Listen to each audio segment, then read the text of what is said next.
All right, we are back here on the baseball beat, talking baseball at the All-Star break. Will Steiner cannot join us today. Also with me, though, for the first time this season, scheduling time has gotten away before. Anthony Sorbellini is back. Anthony, how are you?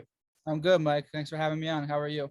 Doing pretty good. I gotta say, it's a lot better talking baseball now than it was the last time we did, because the last time I think we're talking right before the Yankee playoffs, they get eliminated. Now, the two New York teams are among the best in the league. Yeah, it's kind of, I mean, I will say it as a Yankee fan, it kind of wasn't expected. I wasn't expecting, last year and everything like that. And then just coming out this year to be arguably the best team in baseball. It's a nice little thing. Good to have the Yankees back on top. Yeah, Yankees don't have the best record in the league. Let's talk at the top of the show here. I want to talk a little bit. Any big storylines that you caught your attention over the course of the season besides the two New York teams just being dominant? The biggest thing that just always is the Cardinals. They just have so much talent and they just have so many guys that it still feels like they're trying to fight for the division, that they might, could lose the division. That's my biggest thing, but also just the multitude of just young, talented guys that is in Major League Baseball now. I mean, you saw it yesterday with the home run derby and everything, and just the amount of guys who are getting so good so quickly is insane. It's great for the game of baseball. Yeah, I feel like I've noticed that too. Is that a lot, especially the new CBA, some teams have been quicker to bring up some of their young guys. I mean, Bobby Witt's been up for the whole season. He's a lot of fun to watch. So Julio Rodriguez, the Derby, O'Neal Cruz, like making highlight plays, the Pirates, like almost every night. So definitely a lot of fun to see all this young talent coming in the game. Yeah, I mean, I could speak to that, directly, from working with the Renegades and everything. In the Yankees trade for Joey Gallo last year, the Yankees traded away two of their upper echelon prospects, and and they're up with Texas. They're up with the Rangers right now. They're on the active roster and everything, and they're out there and they're doing it. So it's just to see them going out and doing everything, like we alluded to, just how they're coming up so quick and they're just getting the valuable playing time, because you can't mimic major league pitching as you can in the minors. Oh no, you need that experience. To see these guys get that opportunity is a lot of fun. Yeah. Yeah. Let's start with the Mets here, because the Mets right now, they are in first place in the National League East. They're 58-35, best first half they've had since 1986. It's a much different team we saw last year that got off to the first place lead in the first 100 days, collapsed, never saw that lead again. This team, I feel like, is built so much differently, a lot more veteran presence, a lot of experience. I feel like they're in a good spot here. What do you think about the Mets? Yeah, I do think they're in a good spot. Again, I know I've alluded to it before in past shows and everything, but yes, I am a Yankee homer, but I do want to see the Mets do well. And it's good for baseball. It's good for everything. I like seeing, teams come up and everything like that, but also just what the Mets have been able to do. They're just where it's different. I don't think they're going to have, that collapse that Mets teams typically do right around this time, to where, they come out hot, they play amazing in June, amazing in July, and then all of a sudden they're like, oh, they're not going to make the playoffs. I think this team has, like you said, the veteran leadership, and then enough young guys to where they can go in and day out, and they're going to be, make a deep playoff run. Yeah, I agree with that. We saw that like last week when they went to Atlanta, won 2 out of 3, cool off the Red Hot Braves, out 2 of their 4 All-Stars. I feel like the whole division here is going to be the most exciting race in the second half is the Mets and the Braves here. And it's like both are going to get in. One's going to division. One's going to be the one at the top, be the top wild card, and up hosting a best of 3 round here. Who do you think do you like to win the division right now? Right now, I do want to say the Mets, but I also don't want to count the Braves out. But if I had a bet and I had to put money on it, I will say the Mets will win the NL East. Yeah, I think I'm going to agree with you, because I feel like that like getting that 2 out of 3 is a nice confidence booster. They could go at the deadline because they have a lot of needs, specifically DH in the bullpen. I feel like they could go address those needs. And Atlanta, I don't know how deep they can go into the farm system this year to get like extra pieces here. And they threw a lot of stuff at 4 out last year. It worked. They won a World Series, but I don't know. They really have a lot of stuff in hand. They don't have as many clear needs as the Mets do. Yeah, I mean, the thing is with the Braves in the world, I mean, I'll admit I'm kind of surprised that the Braves I expecting them to dip down a little bit, granted they really only the biggest loss that they had other than the key pieces that they could add more at the deadline, losing Freddie Freeman to free agency. I thought that was going to be a bit more of a damper for them in coming into this season than it has been. But, credit to that organization, credit to that coaching staff, they're right up there. Yeah, absolutely are. And Speaking of the Yankees here, I mean, not much that you can really say about the first half. I mean, when you're on pace to basically go toe for toe with the 98 Yankees in terms of wins, that's impressive. They're 64 and 28. They have basically put the AL East to bed about like probably clinching early September, would be my guess, to keep up this pace here. As somebody who has followed the Yankees more closely than I have, what do you know about this team? It's made it much different than the last couple. This team is scary. I'll give it that. This team is scary, but and I will say one thing is the emergence of Judge. I will say, yes, Judge was a perennial MVP player. He had some spurts, some injuries and stuff like that to it. But what he's doing this year, and to be, a top two pick for MVP, and what he's doing this year is where he hasn't done in years past, is Judge is getting key hits in key moments, the clutch gene, so to speak, to where I've noticed he hasn't had in years past, to where he's now starting to, maybe not be so tense and, those bottom of the ninth, bottom of the eighth, extra inning moments, to where he's hitting the walk-offs or, getting base, or not striking out. He's a lot more disciplined. He's not chasing as much. Yeah, I definitely noticed that. I was think the pitching is such a big deal for them. I know that, like, obviously we've seen a little bit of a dip lately because Jason Tyon's had some struggles. Right. Luis Severino hit the injury list, but I mean, they're getting like top-notch pitching every night. Clay Holmes has been dominating out of the bullpen. I mean, this is a pitching versus Yankees, something we've seen in years. No, and you definitely alluded to it. It's something we haven't seen in years. It's almost like the reverse bullpen that they've had since, past 10-ish or so years, where they've always been known to have a dominant bullpen, to where it's almost switched now to where they have a dominant rotation. You're going to get out everything of Cole.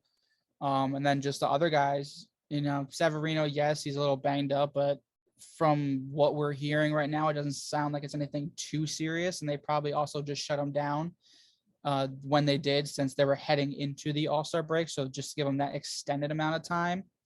So it's going to be interesting to watch. Again, I feel like I always echo this point right around this time of year, as I would always like to see an extra arm, and I'm still going to say that no matter what. Yeah, I would say that for sure. It's the thing with the Yankees here is that I feel like they have done so well, like in getting out ahead of this. I feel like there's not really a lot you're waiting for the Yankees that you're excited about. I mean, yes, you get the Astros doubleheader right out of the break. You had the Mets series, I think about the week afterwards. But apart from that, I mean, like you're kind of just on cruise control until October with what the division is. I mean, is there really anything else you're looking for from the Yankees? Not just staying healthy. No, you touched on it. It's just staying healthy. It's yes, you still want to see go out and see see good ball and everything like that. But the main thing is get to September, get to October with everybody healthy. Yeah, I do think one of the keys to that, in my opinion, I think they have to find somebody who can play center field regular basis. I feel like you're playing with five, you're playing Aaron Judge out there like four times a week, because it's not easy for a big dude to be playing out there. We saw him deal with some like lower body soreness at the end of the first half. Much better for him. He's just playing a corner. If somebody can play center field, hit a little lower in the order. I think that would be the one fear you have, is if you're playing Aaron Judge center field every day, he just like wears himself out.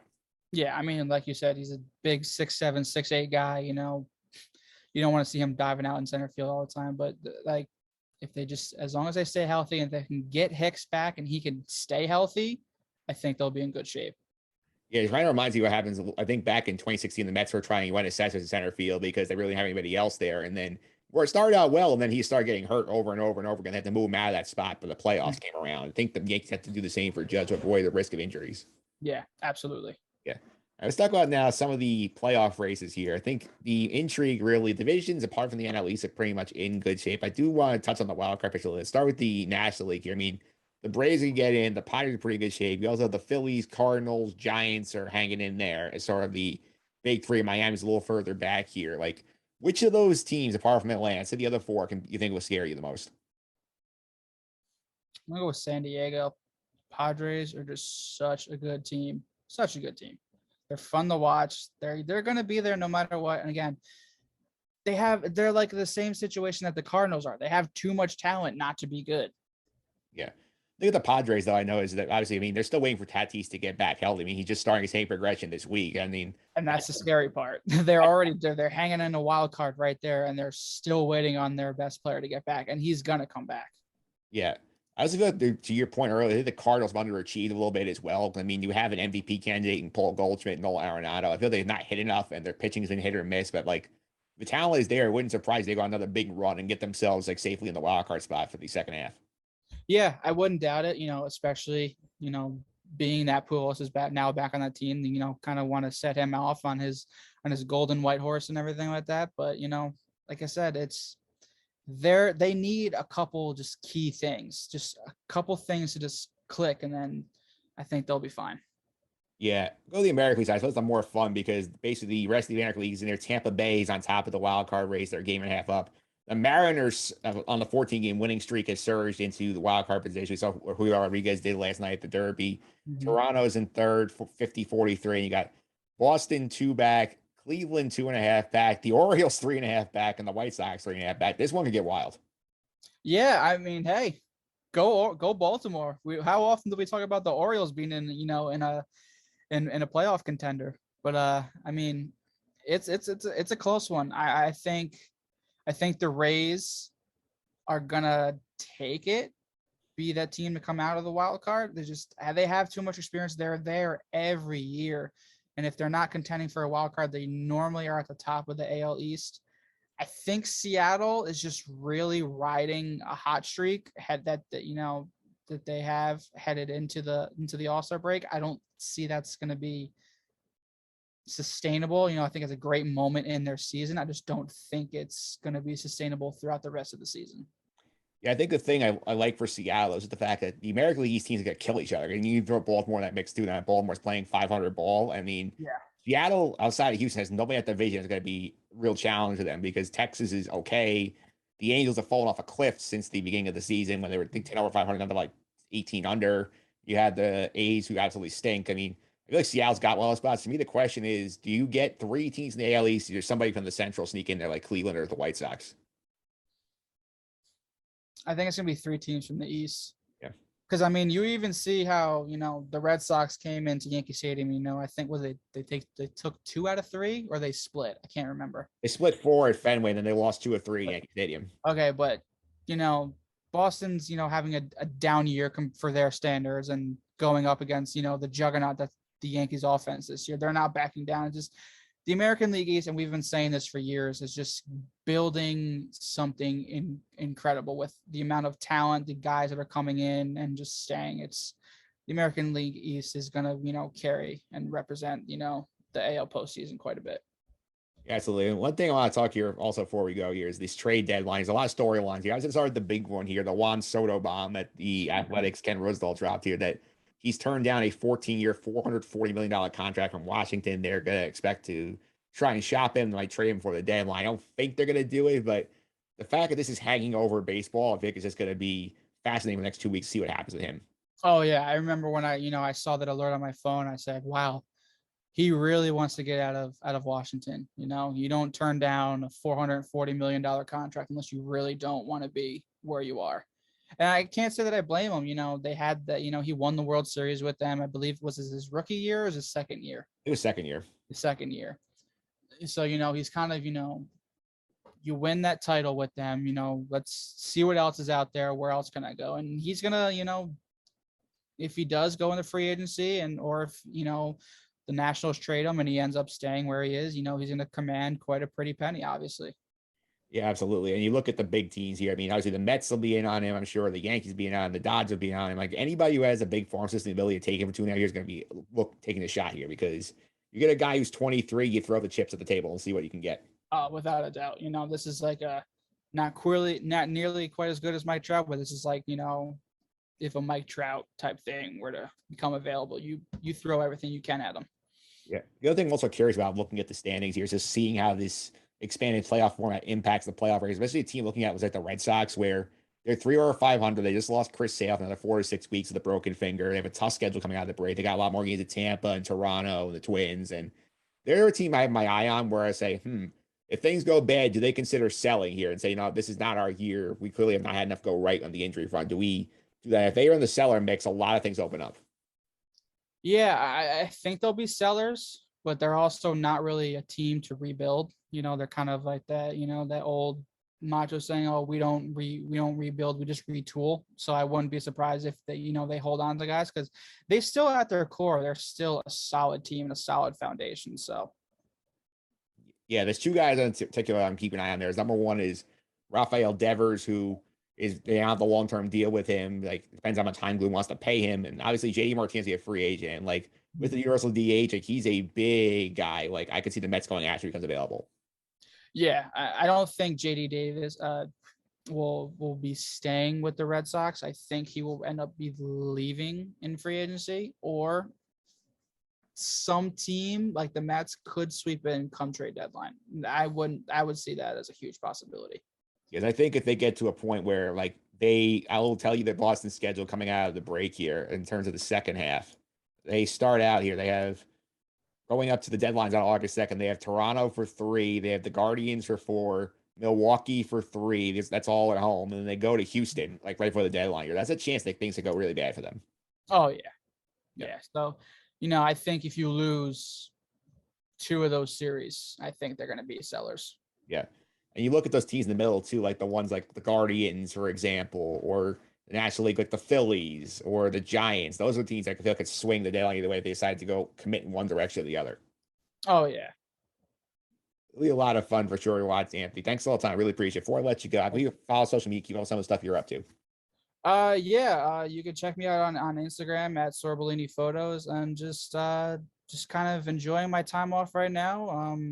Working with the Renegades while I'm back in New York, and then I'll get ready to go back to UNC and cover another great year of UNC athletics.